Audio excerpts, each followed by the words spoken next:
Morning mga ka-buddy. Ay nadisgrasya, grabe. Uyay. Ano? Tin-wheeler to siya. Ano? Yung mga saging karga. Wawa naman to. Driver, grabe talaga pag mga long distance talaga. Ayan oh. Grabe. Wawa. Mahirap talaga mag-drive ng mga long distance, doble ingat. Oo. Galing pa tatong Mindanao to, papuntang Manila. Patay talaga driver. Kaya hirap talaga maging driver. Isang driver ibis buhay. Gusto yung ibang tao sabihin lang na ganun lang kung makapanglait sa mga driver, pero hindi nila alam kung gaano kahirap buwis buhay para mabuhay lang yung pamilya. Napakabigat ng pangarga na yan oh.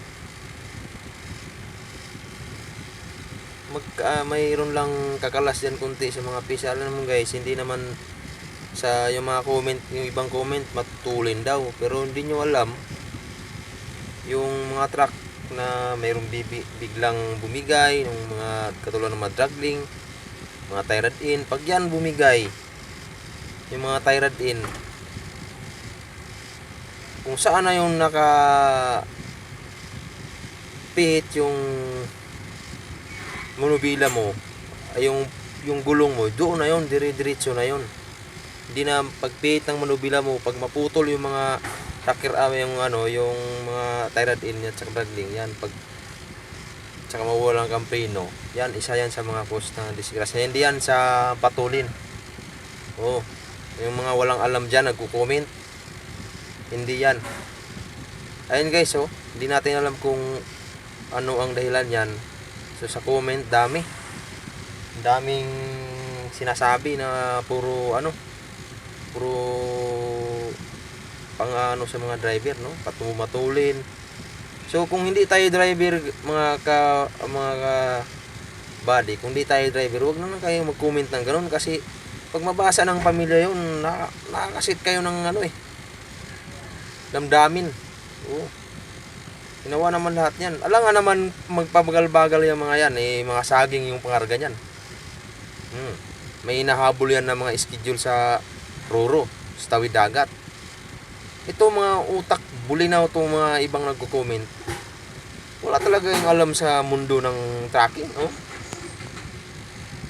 Kaya yan, dapat mo lang, mag-condolence na lang kayo, mag-RIP na lang kayo buddy. Tsaka mag-encouragement na lang kayo sa mga ibang driver na mag-ingat palagi, mag-check palagi, double check. Hindi yung iba-iba yung mga sinasabi nyo, maka-comment lang. Ganun siya guys, yan oh.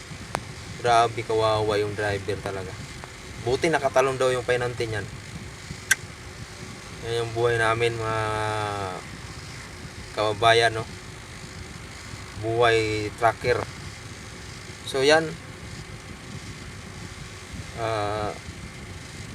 ingat tayo palagi mga ka-buddy, mga ka-drivers, lalo na sa mga tawid dagat.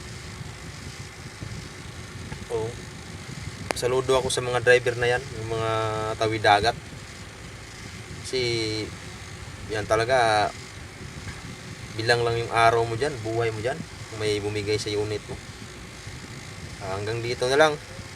Condolence pala sa family, no?